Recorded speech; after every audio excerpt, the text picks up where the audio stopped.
Bom dia para você ligado na CDL-FM, mais uma edição do Conectamente, toda segunda-feira, 8h40 da manhã, a gente está aqui para conversar sobre assuntos que mudam a sua vida profissional, você empreendedor, você que está pensando em empreender, mas particularmente muda a vida de todos nós, porque no fundo, viver é um ato de empreender. Antes de apresentar a nossa convidada de hoje, eu vou passar a palavra para o vice-presidente da CDL-BH, o jovem empresário Fernando Cardoso, que vai fazer aí uma abertura, um introito para a nossa prosa de hoje. Diga lá, Fernando. Bom dia, Paulo Leite, bom dia aos ouvintes da Rádio CDL. Mais uma manhã abençoada, né? O comércio varejista vive em constante transformação. E uma das partes que eu acredito que tem um dos maiores impactos com a questão da tecnologia é a parte financeira, né? Na verdade, acho que a disrupção está vindo para esse segmento em geral, né, Paulo? E dentro dos negócios, a rotina dos empresários vem sendo impactada diretamente por novas soluções tecnológicas. E hoje a gente tem uma expert no assunto, né? Uma fera aí. Apresenta ela para a gente, Paulo. É Carolina Alves, ela é formada em Relações Públicas pela Universidade de São Paulo, atualmente trabalha como head de novos negócios do Banco Linker, começou há 7 anos sua carreira no mercado de pagamentos e aceitou um desafio, estruturar uma empresa do zero. Carolina Alves, que prazer falar com você, bem-vinda ao nosso Conectamente. Obrigada pessoal, bela recepção. Estou muito feliz de estar aqui. Nós temos aqui uma tradição no nosso programa que é, entre nós dois, a gente sorteia quem faz a primeira pergunta. Nós temos aqui uma bolinha viciada, ela sempre entra em ação, e você, mais uma vez, Fernando Cardoso, foi o escolhido para fazer a primeira pergunta. Por favor, fique à vontade. Ela sorteou. Pronto. A gente já tem 4 anos de programa. Só, se eu ganhasse na Mega Sena desse jeito, hein, Paulo? Essa bolinha não me tira, não tem jeito. Diga lá, Fernandão. Bora lá então, Paulo. Carolina, assim, uma das coisas que a gente tem aqui no Conectamente é que vários empreendedores nos escutam e muitas vezes a gente quer ter um entendimento certo dessa nova nomenclatura. Comece explicando pra gente aí o que é uma fintech. Legal, eu acho que essa é a primeira pergunta, né, porque o que significa isso? E a gente entra em conflito quando a gente está falando de startups, né. Acho que para explicar fintech eu preciso voltar no tempo, ir lá para 2008, para a gente entender por que esse conceito surge. Essa palavra, no fim, ela otimiza, né, a palavra finanças e tecnologia. Então, essas duas coisas juntas, né, fintech, formam a palavra fintech, que tem como objetivo, claro, aqui tem trazer tecnologia e trazer inovação para o mercado, né, financeiro, para o mercado de pagamentos, especialmente, né, quando a gente está falando de fintechs, a gente está falando, né, do financeiro, quem trabalha com serviços financeiros. As startups são basicamente isso também, só que não focado só na estrutura financeira, né, então quando a gente fala de startups, a gente está falando de um âmbito geral, não necessariamente de serviços financeiros. Quando a gente fala de fintech, a gente está falando de serviços financeiros com tecnologia, tá? E por que eu falei que a gente volta para 2008 para explicar esse contexto? Porque em 2008 acontecem algumas coisas muito interessantes, né? Que é a crise do sistema financeiro internacional. A gente tem quebra de bancos nos Estados Unidos, gera um conflito e um meio caótico que permitem a gente a começar a pensar sobre novos modelos e novas estruturas financeiras mais seguras, mais aplicadas à realidade do varejo, mais aplicadas a uma realidade do empreendedor. Então, esse conceito, ele nasce lá em 2008, dentro desse contexto caótico, e aí vem, né, como o caos normalmente traz inovação, traz oportunidades, não só necessariamente problemas, né? Então, esse é um dos fatores aí para nascer a palavra fintech. Carolina, todas as fintechs fazem a mesma coisa, porque eu vejo infinitas fintechs atuando no mercado. Todas elas fazem a mesma coisa? Não, definitivamente não. A gente tem, por exemplo, fintechs vinculadas a serviços de seguros, por exemplo. Você tem fintechs que são bancos digitais. Você tem fintechs que são adquirências, maquininhas de cartão. Cada cada uma delas é focada num processo do serviço financeiro. Empresas de crédito, uma Creditas da vida, por exemplo, com cada uma normalmente se especializa em determinados focos de problemas a serem resolvidos. Vou dar um exemplo, por exemplo, o Nubank, que é majoritariamente conhecido como um banco, né, PF, da pessoa física. Eles entraram no mercado não sendo necessariamente revolucionários na proposta, percebe? É um banco, como qualquer outro, né, o tradicional, mas eles revolucionaram a maneira da experiência, né, como o cliente final tem a experiência dentro desse banco. Um bom relacionamento, um bom atendimento humanizado. Então, isso traz ali uma diferenciação. Só que eles estão nesse recorte de bancos. Tem outras fintechs fazendo diversas outras coisas que não são só esse lugar, né, de serviços financeiros vinculados à conta digital, uma carteira digital. A gente tem diferentes outras, maquininhas de cartão, por exemplo, créditos, seguros e por aí vai, tá? Você falou um pouco disso agora, Carolina. Tem uma pesquisa aqui que fala que desde 2020, 70% das empresas brasileiras do varejo, né, do segmento de varejo, fizeram algum tipo de mudança estratégica relacionada aos meios de pagamentos oferecidos. Isso com certeza tem um grande impacto no aumento do desempenho do e-commerce, dos canais online, né? Fala um pouco desse cenário, como que você enxerga essa evolução e também sobre os pontos positivos e o que tem a desenvolver ainda. Legal. Acho que para a gente explicar isso, a gente precisa entender a tendência do mercado. O varejo é um ambiente extremamente competitivo, né? Então você não pode ficar para trás em absolutamente nada. Quando você tem um segmento que está sempre buscando uma performance alta em vendas, toda oportunidade de vender mais é uma oportunidade que você vai agarrar. Então o comportamento do mercado ele seguiu muito nessa linha. Qual foi a mudança que a gente percebeu em 2011, vamos dizer assim, de 2011, 2016, com um boom dos e-commerces, porque a gente começou, especialmente no Brasil, a entender que dá para se vender de forma online, dá para se vender via internet. Hoje a gente até brinca, né? O Instagram, por exemplo, é a rua mais movimentada do mundo. Se você não está lá, se você não está praticando, se você não está vendendo seus produtos dentro das redes sociais, isso fica, né? Você tá fora do lugar mais movimentado do mundo. Então, a gente sai de uma cultura, de uma estética de varejo, de grandes estoques, de perda de capital, de lojas físicas, e a gente começa a trazer alguns conceitos de tecnologia, desde a sua própria estrutura de gestão financeira, buscando, por exemplo, bancos digitais, buscando ERP, sistemas de gestão que te otimizam e te deixam com menos capital parado, por exemplo, num bom gerenciamento de estoque, até partindo, por exemplo, para vendas em marketplaces, né? Em lojas virtuais que conseguem te direcionar e conseguem capilarizar as suas vendas. E dentro dessas plataformas, tanto do digital quanto até do mundo físico, surgem novas possibilidades, por exemplo, de adquirências de maquininha de cartão. Um aumento, né, quando a gente tem aí essa expansão, saímos de monopólios que tínhamos no Brasil em questão de estrutura financeira, e entramos com fintechs trazendo soluções mais personalizadas, com menor custo, com melhor qualidade, o varejista que está buscando ali otimização, redução de custo, melhora do seu processo de experiência de vendas, ele atrai esse tipo de fintechs para dentro da performance de vendas dele. Então, maquininhas de cartão, por exemplo, com taxas melhores serviços, outras opções de pagamento, o NFC, né, o pagamento não precisa, né, só por aproximação, você vai trazendo inovação na experiência do seu cliente, mas também na sua performance como varejo, né? O varejista, ele é em parte tradicional.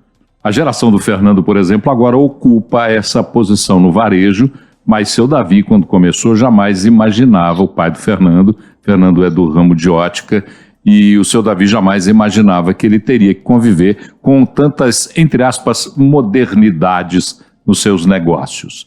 Ainda há uma resistência do varejista e particularmente do pequeno e do médio varejista em entender como é que é o serviço de uma fintech? Com certeza. E, assim, nós demos passos largos na questão tecnológica, mas a gente vai a passos bem pequenininhos na questão cultural, né? Quando, assim, é um movimento que o varejista ele fez não porque ele topou e se sentiu confortável em fazer, mas sim porque senão ele perderia espaço no mercado, né?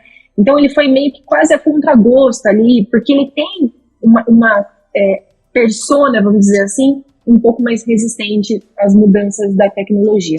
Mas o principal ponto para essa resistência, e não colocando aqui o varejista como um antiquado, nada disso, o ponto principal é a questão de segurança. Nós fomos criados e doutrinados a entender que estruturas financeiras complexas, robustas, gigantes, de anos de mercado, é que tem, na verdade, poderio ali da segurança tecnológica.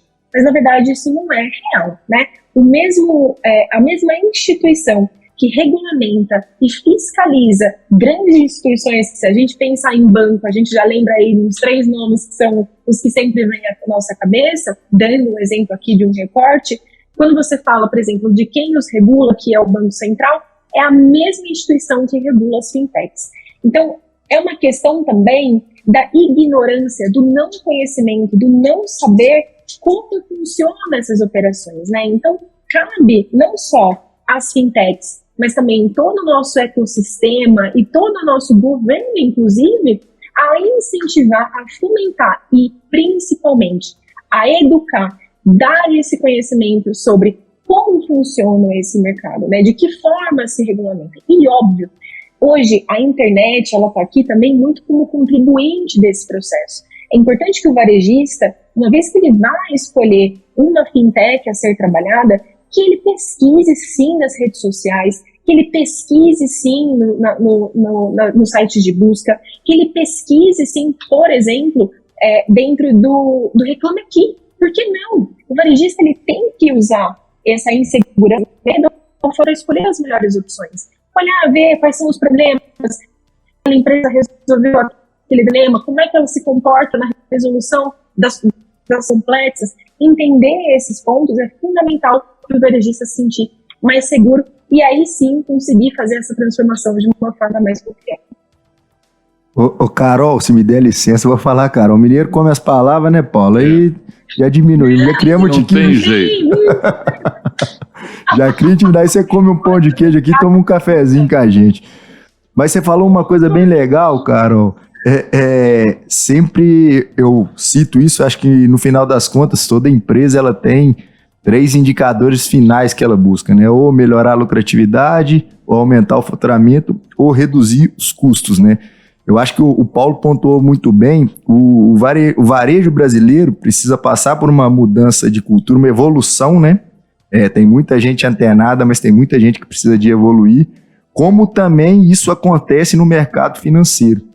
Somos muito tradicionais e temos uma concentração na mão de poucos. Eu queria que você falasse um pouco, você é de uma empresa inovadora aí, você pode fazer o jabá seu também, mas sobre o Open Bank, né, que eu acho que ele impacta diretamente, né, dentro dessa expectativa. Acho que a gente é um país que tem juros altíssimos, né, e quando a gente prega o livre mercado, a gente, muito aqui, o Paulo, posso falar por ele também, a gente tem um entendimento que quando tem concorrência, isso é benéfico para o cliente, para o consumidor, porque ele vai gerar uma disputa maior e uma redução dessas taxas, né? Sendo direto falando desse cenário. Fala para a gente sobre isso, o que é a sua expectativa e se realmente vai acontecer essa transformação, a próxima revolução vai ser no mercado financeiro. Com certeza, a gente já está passando. É que hoje é pouco divulgado no sentido de estar na boca do varejista, né? Mas, vamos lá, primeiro eu acho que é importante a gente explicar o que é esse assunto, de onde ele vem, o que ele representa, né? Open Banking, e que agora ele vai evoluindo para se chamar Open Finance, no fim das contas é a mesma coisa, a diferença é que quando a gente estava olhando lá atrás para Open Banking era só bancos, e agora a gente está olhando para todos os serviços financeiros. Eu falei para vocês, né? Questão de seguros, questão de crédito, tudo isso que engloba pequenos serviços diferentes, só a estrutura de banco em si, entra-se na ideia do Open Finance. Então, falando aí de forma mais moderninha ainda que o Open Banking, O Open Finance significa basicamente finanças abertas. Aí você fala, meu Deus, como assim? De forma muito resumida, o que a gente quer dentro desse movimento, que é instigado, movimentado e coordenado pelo Banco Central, pelo Bacen, então não são só as fintechs que estão fazendo esse movimento dentro do Banco Central, é justamente fazer com que o indivíduo seja dono e responsável dos seus próprios dados. O que acontece hoje, né? Quando você tem, por exemplo, você vai querer ter uma tomada de crédito em determinado banco, ele vai falar assim para você, olha, utiliza aqui o meu banco e aí sim, com o seu histórico, eu vou conseguir te dar um crédito que seja factível para você. O Open Finance, ele vem numa estrutura de quê?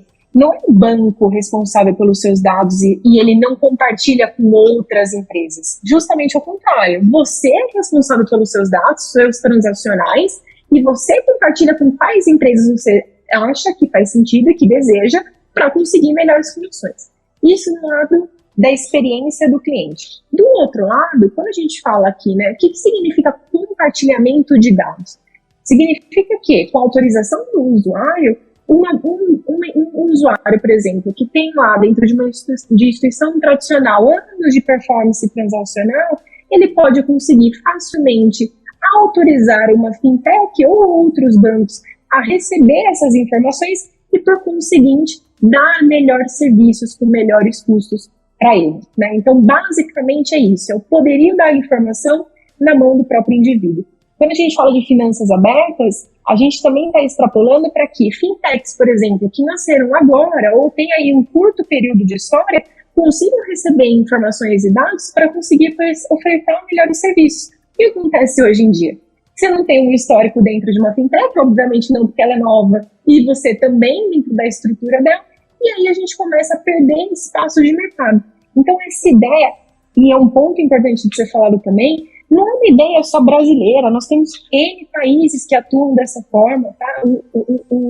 A Europa é um case super interessante que o Bacen, o Banco Central, vem puxando essa estrutura de lá para que a gente aplique as regras daqui e que entenda o mercado brasileiro e como atuar dessa forma. Mas o Open Finance é uma realidade já, e isso é importante dizer para todos os varejistas que estão nos escutando. Se você quiser, por exemplo, hoje, entrar no Banco Linker, por exemplo, que é o banco do qual eu trabalho, e você fala, olha, eu quero concentrar todos os extratos PJ, porque é um banco digital, o Linker é um banco digital exclusivamente focado na pessoa jurídica. Você fala, olha, eu tenho contas em outros bancos, eu já tenho ali performance de outros lugares, e você quer concentrar e ter um extrato categorizado único, ver as suas informações do fluxo de caixa tudo concentrado em um único lugar, trazer esses extratos PJ em um único lugar, você consegue fazer isso só dando um aceite dentro da nossa plataforma. Se você, por exemplo, está buscando crédito no mercado e você quer que outro banco tenha acesso às suas informações transacionais que estão em bancos diferentes, para que você consiga uma melhor condição e uma melhor taxa, você também consegue fazer isso. Só entrar em determinados bancos que você tem, vai estar lá sempre um Open Finance, um Open Banking, você clica lá e faz esse processo protocolar, basicamente todos têm a mesma regra e autoriza essa movimentação. Um ponto que é importante dizer também, pessoal, é que o Open Finance é seguro. Todas as informações que são passadas são criptografadas e são regulamentadas pelo Banco Central. Então ninguém vai estar fazendo nada que seja ilegal ou não confiável dentro dessa operação, tá? E aí a pergunta que eu quero te fazer, porque hoje eu estava lendo uma informação de que a inteligência artificial produziu uma música com 2 rappers que não se conhecem e não fizeram a música. E a música foi para o YouTube e o YouTube está retirando da plataforma porque achou que fosse dos 2 rappers a música. Como é que a gente vai conviver, por exemplo, com um sistema financeiro totalmente informatizado com inteligência artificial? Como é que a gente vai entender essas razões da cibersegurança? Como é que você vê isso? Eu vejo... eu sou uma amante da tecnologia porque eu vejo o quão vantajoso é se ter tecnologia ao lado da sua operação. E isso eu estou falando para desde quando você constrói um banco até o próprio varejista que está ali trabalhando num segmento completamente diferente. tecnologia traz avanços, tecnologias traz otimizações. Eu vejo a inteligência artificial entrando muito nesse caminho. Tem coisas que não dá para ser substituído, mas tem coisas que sim. Por exemplo, um melhor atendimento dentro do varejo, uma melhor resolução de problemas com um chat GPT, por exemplo, que traz ali as soluções dos seus problemas. Dentro das fintechs, especificamente, a gente traz a inteligência, por exemplo, para tirar viés. Eu vou dar um número para vocês entenderem como a inteligência artificial pode trazer vantagens. Hoje, a tomada de crédito de risco no Brasil, apenas 2,3% dessa tomada de crédito é dada a mulheres. Aí você fala, nossa, Carol, mas pouco, né? Se você for ver no conjunto. E por quê? Tem N fatores, parte delas é porque 2/3 dos empreendimentos das mulheres são sem CNPJ, por exemplo, então falta uma gestão financeira. Existem alguns pontos, mas basicamente o core disso é viés. Então, quando você coloca, por exemplo, uma análise de crédito dentro de uma estrutura de inteligência artificial, você tira alguns vieses que a gente pode ter por sermos, né, doutrinados historicamente até determinados tipos de raciocínio. Então, tem coisas que a gente consegue trazer de grande vantagem. E dentro das fintechs também, por que não, assim como eu falei dos varejistas, um melhor atendimento com base na inteligência artificial. A gente deixa ela cada vez mais humanizada, e eu acho que o ChatGPT é um excelente exemplo disso, né? Quando você conversa com ele, é impressionante a maneira como ele é humanizado. Então você traz esse lugar da humanização, mas ao mesmo tempo, eficiência operacional para as empresas conseguirem ter uma alta performance e conseguirem, assim, terem menor custo de operação também. Então, acho que entra muito nesses dois campos, tá? Bom, antes da gente agradecer a Carolina por essa presença, lamentar que a gente tem um tempo para fazer o programa, né? 20 minutos, a gente não pode fugir disso, mas antes da gente agradecer a Carolina, eu queria que o Fernando Cardoso cumprisse o seu desafio diário no Conectamente, que é fazer um resumo da prosa, tudo aquilo que você captou enquanto a gente conversava. Paulo, acho que 3 pontos me chamam muita atenção e acho que primeiro, não posso deixar de falar da evolução tecnológica, né? Sua última pergunta aí veio a calhar, inteligência artificial. Acho que é um impacto que esse segmento especificamente tinha uma necessidade de evolução muito grande. Eu acho que isso tem um impacto como o varejo em geral, né? A gente vê novos canais de venda, novas possibilidades, e com a tecnologia entrando da maneira certa, com certeza ela gera um aumento no rendimento das empresas, né? O segundo ponto, eu acho que essa questão que eu falei do Open Bank, eu acho que todo mercado que tem a livre disputa, né, a livre concorrência, ele é benéfico para a ponta. E eu acho que isso é fundamental. A gente vai chegar lá no final falando igual fala aqui para um varejo comum, né? A gente precisa de melhorar a experiência do nosso cliente. A gente precisa de criar vínculo emocional com o cliente. A gente falou de tecnologia, mas é tecnologia para criar vínculo. E eu acho que, por último, essa ponta do cliente, Paulo, eu acho que ele precisa de também ter um trabalho de evolução cultural. Ela falou muito bem no início da fala dela. Às vezes a tecnologia está aí de ponta, ela está para o mercado muito aberta, tem informação em tudo quanto é canto, mas o varejista ali tradicional, ou até uma pessoa, você deu o exemplo do meu pai, isso mesmo, meu pai nem o WhatsApp não tem, mas são casos que são muito sérios. A gente precisa de ter uma mudança cultural para ser bem recebida a tecnologia de uma maneira que ela gere um benefício para a sociedade como um todo. Carolina, se estivéssemos nós numa banca examinadora, você aprovaria esse resumo feito pelo Fernando Cardoso? Que responsabilidade, hein? Mas acredito que sim, acho 10 de 10. Acho que no final das contas, e o que vocês estão fazendo, acho que é parte desse movimento, a educação, né, dos conceitos, dos novos conceitos, falar sobre isso de forma aberta, eu acho que ajuda a gente a conseguir tirar esses medos, essas inseguranças do varejista. E quem sabe fazer aí o pai do Rafa conseguir criar o WhatsApp dele sem medo nenhum. Se o senhor Davi criar o WhatsApp, nós vamos noticiar aqui no Conectamente. Ô Paulo, uma coisa até que eu... Por favor, me avisem. Ô Carol, mas uma coisa que é legal, eu participo aqui da JA, e eles têm um trabalho muito forte no desenvolvimento da educação empreendedora, com viés também voltado para a educação financeira, que é um ponto que o nosso país devia ter desde a base, né, uma evolução da nossa meninada com esse entendimento, e eu acho que é assim que a gente pode transformar a educação em todos os sentidos, né, Paulo? É isso aí. Carolina Alves, que é Head de Novos Negócios do Banco Linker. Foi um enorme prazer conversar com você nesse Conectamente. Muito obrigado pelo tempo que você dedicou para a gente aqui, tá?